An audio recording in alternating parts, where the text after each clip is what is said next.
준환이와 익순이는 지금 무슨 사이인 걸까요? 11회에는 분량이 조금 부족할 수밖에 없는 준환이었는데요. 그래서 준환이와 익순이의 분량만으로는 두 사람이 어떤 사이인지 딱 잘라 말하기가 조금 애매한 부분이 있었습니다. 지난번 병원 앞 스테이크 집에서 준환이가 아무렇지 않지 않을 것 같다고 했을 때 그 다음 이야기 또 잘라 먹었다고 그랬는데 그 여파가 이렇게 오네요. 그냥 눈치로 봐서는 그날 그렇게 이야기하고 뭔가 정확하게 어쩌겠다는 이야기는 하지 못한 것 같은 느낌이긴 한데요. 그렇다고 그렇게 아무렇지 않지 않다고 말을 했는데 거기서 둘이 스테이크만 먹고 헤어졌다고 생각하기에는 또 영 어색한 느낌이 있죠.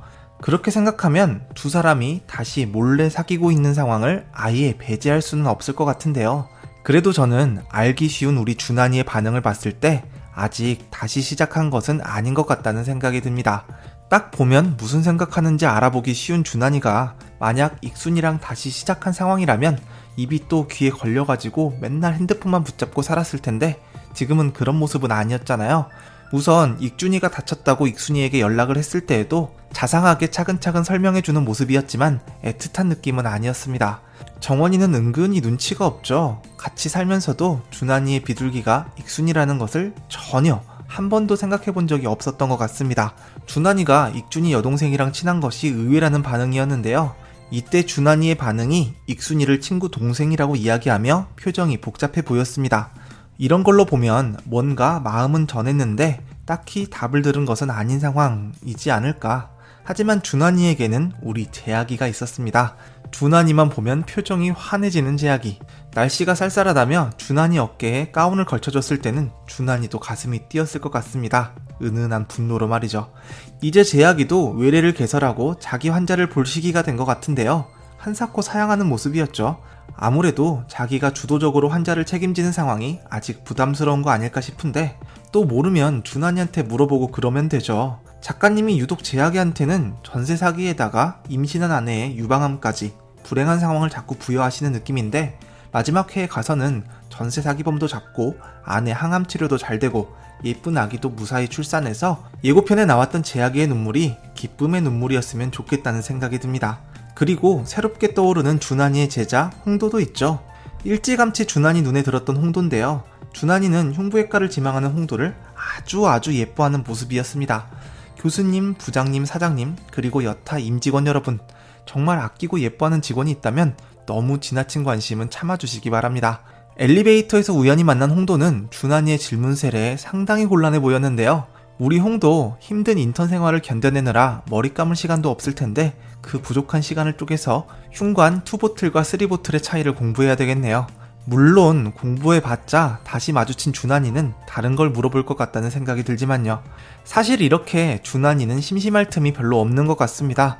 정원이가 김건희 도망갔다는 전화를 받을 때도 준환이는 논문 같은 것을 검토하는 중이었던 것 같은데요. 준환이도 교수니까 자기 논문도 써야 하고 송화처럼 전공의들 논문도 검토해주고 그래야 하는 것 같아요. 그렇지 않아도 인원이 빠싹 부족한 흉부외과다 보니 천명태 같은 사람도 없어서 아쉬운 그런 상황이잖아요. 그렇게 바쁜데도 준환이는 익준이 병실에 자주 찾아왔습니다. 이게 고등학교 때부터 익준이 절친이라서 익준이를 보러 오는 건지 아니면 연불에는 마음이 없고 제밥에도 관심이 있는 건지는 모르겠는데요. 그러고 보면 익준이가 다친 게 참 여러모로 도움이 되네요. 안 좋은 일이 다 안 좋은 것만은 아니라고 하더니 익준이가 다친 덕분에 송화가 자기 마음을 고백하게 됐고 이렇게 익준이를 보러 올라온 익순이가 준환이와 함께 시간을 보낼 수 있는 기회를 만들어주기도 했던 것 같습니다. 익순이와 준환이가 다시 만난 순간은 참으로 어색했는데요. 센스 있는 익준이가 동생을 준환이에게 소개시켜줬습니다. 이게 또 처음만 어색했지 금세 둘이 편하게 지내는 모습이었는데요. 준환이가 자기 교수실 놔두고 굳이 익준이 병실에서 잠깐 눈을 붙이고 있었던 것은 아무래도 익순이와 조금이라도 더 함께 있고 싶어서였던 것 같아 보였습니다. 익순이는 곤히 자는 준환이를 보고 많이 바쁘고 힘든지 걱정하는 모습이었는데요. 아니 눈빛이 그렇게 애처로울 거면 그럴 거면 그냥 다시 시작하자고 하는 게 낫지 않겠니? 잠든 지 얼마나 됐다고 또다시 재학이한테 걸려온 콜. 시간이 5분 정도 남았다고 했는데 이때 커피 한 잔만 마시고 가겠다는 준환이가 익순이한테 눈으로 신호한 느낌 받으셨나요? 여기서 영혼의 단짝 익준이의 어시스트가 들어왔습니다. 갑자기 뭔 놈의 케이크가 먹고 싶다며 카페에 다녀오라는 이야기를 했는데요.